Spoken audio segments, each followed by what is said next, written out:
बिस्मिल्लाहिर्रहमानिर्रहीम अस्सलाम वालेकुम। Welcome to my YouTube channel. जैसा कि स्टूडेंट्स आपको मालूम है, हम लोग जो कोर्स आउटलाइन कवर कर रहे हैं वो रियल एनालिसिस 2 की आउटलाइन को कवर कर रहे हैं। आज हम लोग उसका लास्ट टॉपिक डिस्कस करेंगे, लास्ट चैप्टर डिस्कस करेंगे, uniform convergence of sequence and series of function. तो स्टूडेंट, लेक्चर स्टार्ट करने से पहले आप सबसे रिक्वेस्ट है कि मेरी यूट्यूब चैनल को सब्सक्राइब करें एंड बेल आइकन के बटन को दबाएँ ताकि हर आने वाली न्यू वीडियो का आपको नोटिफिकेशन मिल सके। जैसे कि स्टूडेंट्स आपको मालूम है, हम लोग जो कोर्स आउटलाइन कवर करवा रहे हैं वो real analysis 2 BS math 6 semesters के स्टूडेंट्स की आउटलाइन को कवर करवा रहे हैं। GC university Faisalabad main campus और इससे एफिलिएटेड जितने भी कॉलेज हैं उसमें इस आउटलाइन को कवर करवाया जा रहा है। तो स्टूडेंट, लेक्चर स्टार्ट करने से पहले आप सबसे रिक्वेस्ट है कि मेरे यूट्यूब चैनल को सब्सक्राइब करें एंड बेल आइकन के बटन को दबाएं ताकि हर आने वाली न्यू वीडियो का आपको नोटिफिकेशन मिल सके। इसके अलावा रियल एनालिसिस 2 और मैथमेटिकल्स मेथड ऑफ फिज़िक्स का जो प्लेलिस्ट है वो इस वीडियो की डिस्क्रिप्शन में मौजूद है, आप वहां से भी देख सकते हैं। तो स्टूडेंट्स, आज का हम लोग वीडियो लेक्चर स्टार्ट करते हैं। हम लोगों ने बेसिकली हमारा जो रियल एनालिसिस 2 का लास्ट चैप्टर है वो uniform convergence of sequence and series of a function. सबसे पहले हम लोग डिस्कस करते हैं sequence of real value function क्या होता है। पहले हम लोग सीक्वेंस को डिस्कस करेंगे, देन फिर इसके बाद हम लोग किसको डिस्कस करेंगे, सीरीज़ को डिस्कस करेंगे। तो सबसे पहले हम लोग सीक्वेंस को डिस्कस करते हैं। लेट करते हैं f of n be a real value function on interval i। अब बेसिकली क्या है, ये एक हमारे पास इंटरवल है। इंटरवल किधर से लेट कर लेते हैं, इंटरवल a से b तक है और इसमें एक फंक्शन है f ऑफ n, हमारे पास क्या है, फंक्शन है। लेट f ऑफ n भी अ फंक्शन होता है, कोई भी इंटरवल है और उस पर फंक्शन f ऑफ n है for all positive integer n, और वहाँ पे जो f के साथ जो स्मॉल n लगा हुआ है ये n हमारे पास क्या है, पॉजिटिव है। अगर ये पॉजिटिव है देन अगर n इज इक्वल्स टू किस चीज़ के बराबर है, basically n is equals to 1 2 3 up to so on, मतलब ये आगे वैल्यूज़ चलती जाती हैं, इसके बराबर है। अगर हम इस फंक्शन f ऑफ n को f1 f2 f3 f4 up to so on f of n तक लेते हैं और इन टर्म्स के बीच में हम लोग कामा को पुट करते हैं, तो ये हमारे पास क्या कहलाती है, real value function on a sequence of a function. तो ये वाली जो टर्म हमारे पास क्या कहलाएगी, वो सीक्वेंस कहलाएगी। मतलब कोई भी सीक्वेंस हो जिसमें जिस वैल्यूज़ के बीच में क्या मौजूद हो, कॉमा मौजूद हो, वो बेसिकली हमारे पास क्या कहलाती है, sequence of a real value function. एक दफ़ा मैं दोबारा एक्सप्लेन कर देती हूँ। बेसिकली हमारे पास क्या है, एक हमारे पास इंटीग्रल है, इंटरवल है a से b तक और उसमें फंक्शन है f ऑफ n और n इसमें हमारे पास क्या है, पॉजिटिव है। अगर उन फंक्शन को हम लोग f1 f2 f3 up to so f of n तक लेते हैं और उनके बीच में हम लोग कॉमास पुट करते हैं तो वो हमारे पास क्या करता है, और अगर इसको कंबाइन लिखना हो तो हम लोग उस टर्म को f ऑफ n और इस तरह भी करके लिख सकते हैं। तो वो हमारे पास क्या कहलाती है, real value function on i sequence of a function. तो जिस टर्म के बीच में बेसिकली कॉमा हो वो हमारे पास क्या कहलाती है, वो हमारे पास कहलाती है sequence of a real values function. Similarly अब हम लोग डिस्कस करेंगे कि हमारे पास series of a real values function क्या होता है। Series of a real value function में बेसिकली ऊपर वाले ही सारे पॉइंट्स डिस्कस किए जाएंगे, बस एक डिफरेंस है, यहाँ भी लेट करते हैं हमारे पास क्या है, एक f ऑफ n फंक्शन है।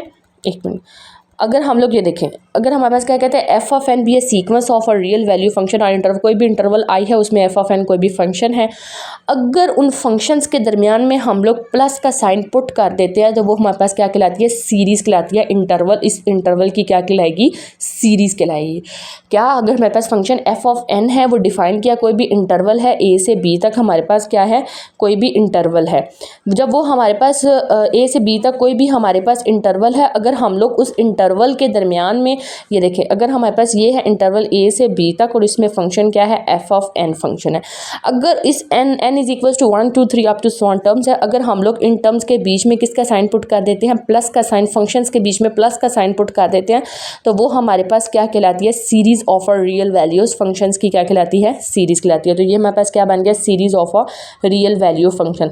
बेसिकली इसमें हमारे पास क्या है, एक टर्म है, मतलब एक इंटीग्रल है, इंटीग्रल i है, वो कहाँ से कहाँ तक डिफाइन किया गया, इंटरवल a से b तक डिफाइन किया गया। तो बेसिकली आज के टॉपिक में हम लोगों ने एक सीक्वेंस को डिस्कस किया और एक सीरीज़ को डिस्कस किया। बेसिकली हमारे पास एक इंटीग्रल है, उस इंटीग्रल का नाम है i, एक इंटीग्रल है और उसमें फंक्शन क्या है, f ऑफ n, और इसमें जो n टर्म्स है वो किस चीज़ के बराबर है, n इज इक्वल्स टू 1 2 3। अगर हम लोग f ऑफ 1 को f of 1 f of 2 f of 3 अगर इन फंक्शंस के दरमियान में अगर हम लोग कॉमा पुट कर देते हैं तो वो सीक्वेंस कहलाते हैं। और अगर इन फंक्शंस के दरमियान में हम लोग प्लस का साइन, जैसे इस टर्म में प्लस का साइन पुट किया गया तो वो हमारे पास क्या कहलाता है, series of a real values function. तो होप सो आप लोगों को sequence of a real value function और series of a real values function के दरमियान कंप्लीट कॉन्सेप्ट्स क्लियर हो गए होंगे। अब नेक्स्ट हम लोग जो डिस्कस करेंगे बेसिकली वो हम लोग डिस्कस करेंगे कि हमारे पास कन्वर्जेंस की कितनी टाइप है, जो कि अगला टॉपिक हमारा मोस्ट इंपॉर्टेंट टॉपिक है। और उसी टॉपिक की बेस पे हम लोग इंशाल्लाह नेक्स्ट वीडियो लेक्चर में उससे रिलेटेड हम लोग क्वेश्चंस को डिस्कस करेंगे। तो बेसिकली इसमें क्या है, नेक्स्ट हम लोगों ने जो डिस्कस करना है वो uniform convergence and point wise convergence है हमारे पास। अब हम लोगों ने जो डिस्कस करना है वो हम लोगों ने यूनिफॉर्म कन्वर्जेंस और पॉइंट वाइज कन्वर्जेंस को करना है कि there are two types of convergence, एक यूनिफॉर्म कन्वर्जेंस है और एक पॉइंट वाइज कन्वर्जेंस है। कन्वर्जेंस की दो टाइप्स है, एक यूनिफॉर्म कन्वर्जेंस एंड एक पॉइंट वाइज कन्वर्जेंस। अब बेसिकली हम इनके दरमियान में डिफरेंस देखते हैं कि पॉइंट वाइज यूनिफॉर्म कन्वर्जेंस हमारे पास क्या चीज़ होती है और पॉइंट वाइज कन्वर्जेंस हमारे पास क्या है। अगर हम लोग देखते हैं तो हमारे पास बेसिकली यूनिफॉर्म जो हमारे पास कन्वर्जेंस होती है, लेट करते हैं F of N be a sequence of convergence of a function define on interval I. इसमें भी हमारे पास सेम एक ऐसा इंटरवल होता है, इंटरवल किधर से किधर तक, ए से बी तक, कोई भी इंटरवल आई है और उसके दरमियान फंक्शन है, वो फंक्शन हमारे पास क्या है, एफ ऑफ एन फंक्शन है। The sequence F of N is said to be a pointwise convergent to function F on I. वो हमारे पास सीक्वेंस क्या कहलाएगी, पॉइंट वाइज कराएगी। कब, जब हमारे पास एप्सिलॉन होगा वो क्या होगा, ग्रेटर देन ज़ीरो होगा, एक कंडीशन।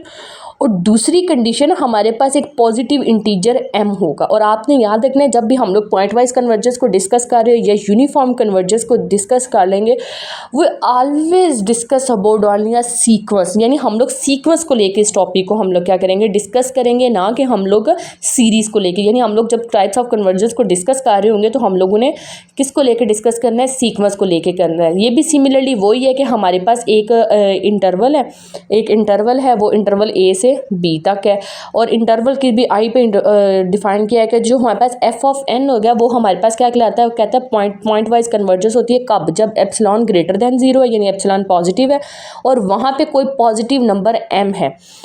और फिर हमारे पास एक फार्मूला है F N of X minus F of X का मॉड लेस देन एप्सिलॉन के है।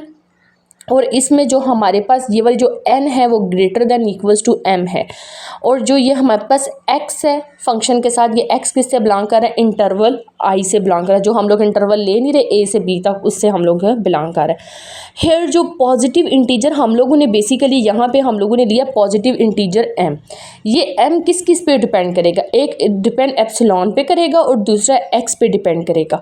नेक्स्ट वीडियो लेक्चर में जब हम लोग क्वेश्चन करेंगे तो आपको इससे रिलेटेड बिल्कुल कॉन्सेप्ट क्लियर होगा। जब हमारे पास m यानी क्वेश्चन को सॉल्व करने के बाद अगर हमारे पास आंसर में इधर एक्साई भी आ जाए, सॉरी एप्सिलॉन भी आ जाए और x भी आ जाए, दोनों टर्म्स आ जाए, तो हम लोग कहेंगे वो कौन सी कन्वर्जेंस है, पॉइंट वाइज कन्वर्जेंस है। होप सो आप लोगों को इस चीज़ की समझ आ गई होगी। एक दफ़ा मैं दोबारा रिपीट कर देती हूँ। हमारे पास एक फंक्शन एफ ऑफ एन है, वो सीक्वेंस है, वो डिफाइन किया इंटरवल आई पे। वो पॉइंट वाइज कन्वर्जेंस कब होगी, जब एप्सिलॉन पॉजिटिव होगा, एक कंडीशन। दूसरी कंडीशन वहाँ पे कोई m पॉजिटिव इंटीजर होगा। और जब भी पॉइंट वाइज कन्वर्जेंस या यूनिफॉर्म कन्वर्जेंस फाइंड आउट करनी है तो सिमिलरली यही फार्मूला हम लोगों को इस्तेमाल करना है, F N of X minus F of X का मॉड लेस देन एप्सिलॉन के। और इसमें जो n टर्म्स है वो ग्रेटर देन m होती है और जो x होता है वो किससे बिलोंग करता है, i से। और इधर m किस पे डिपेंड करता है, x एंड एक्साई पे, एप्सिलॉन एंड x पे। अब नेक्स्ट हम लोग डिस्कस करेंगे कि यूनिफॉर्म कन्वर्जेंस क्या होती है। लेट करते हैं हमारे पास F of N be a sequence be a convergence of function define on interval i। The sequence F of N is said to be a convergence to a function of f on i। Similarly same definition ऊपर की तरह, अगर epsilon greater than zero होता है और वहाँ भी कोई भी पॉजिटिव इंटीजर m होता है, मतलब सिमिलरली ऊपर वाली टर्म की तरह। तो अब इसमें फ़र्क क्या है, बेसिकली इसमें ये फ़र्क है कि आप देखें कि F of N of X minus F of X का मॉड लेस देन एप्सिलॉन के एन ग्रेटर या इक्वल्स टू m है, सारी प्रीवियस डेफिनेशन की तरह। बस ये क्या है कि इधर जो m होता है हमारे पास वो किसके ऊपर डिपेंड करता है, एप्सिलॉन पे डिपेंड करता है, लेकिन वो x के ऊपर डिपेंड नहीं करता है। तो ये पॉइंट वाइज कन्वर्जेंस और यूनिफॉर्म कन्वर्जेंस में हमारे पास बेसिक डिफरेंस है। एक दफ़ा मैं इस चीज़ को दोबारा रिपीट कर देती हूँ कि हमारे पास दो टाइप्स ऑफ कन्वर्जेंस है। आपने देखा हमारे पास कितने types of, to types of convergence है, एक पॉइंट वाइज कन्वर्जेंस है और दूसरी हमारे पास कौन सी कन्वर्जेंस है, यूनिफॉर्म कन्वर्जेंस है। तो जब आपने देखा कि जब हमारे पास पॉइंट वाइज कन्वर्जेंस होती है उसमें क्या होता है, पॉइंट वाइज में क्या होता है कि जो हमारे पास m होती है वो किसके ऊपर डिपेंड करती है, जो हमारे पास m होता है वो दो चीज़ों पर डिपेंड करती है। एक किसके ऊपर डिपेंड करती है, एक हमारे पास एप्सिलॉन पे डिपेंड करती है, दूसरी एक्स पे। यानी अगर क्वेश्चंस को सॉल्व करने के बाद आंसर में एप्सिलॉन और एक्स दोनों आ जाए तो हम लोग कहेंगे वो कौन सी कन्वर्जेंस है, पॉइंट वाइज कन्वर्जेंस। और अगर सॉल्व करने के बाद आंसर में सिर्फ एप्सिलॉन आ जाए और ये एक्स ना आए तो ये हमारे पास क्या कहती है, यूनिफॉर्म कन्वर्जेंस कहलाती है। होप सो आप लोगों की इस वीडियो लेक्चर की अच्छे से समझ आ गई होगी। अगर कहीं भी कोई भी कन्फ्यूजन हुई तो कमेंट सेक्शन में ज़रूर बताइएगा। इंशाल्लाह नेक्स्ट वीडियो लेक्चर में हम लोग पॉइंट वाइज कन्वर्जेंस और यूनिफॉर्म कन्वर्जेंस से रिलेटेड क्वेश्चंस को सॉल्व करेंगे। Thank you so much.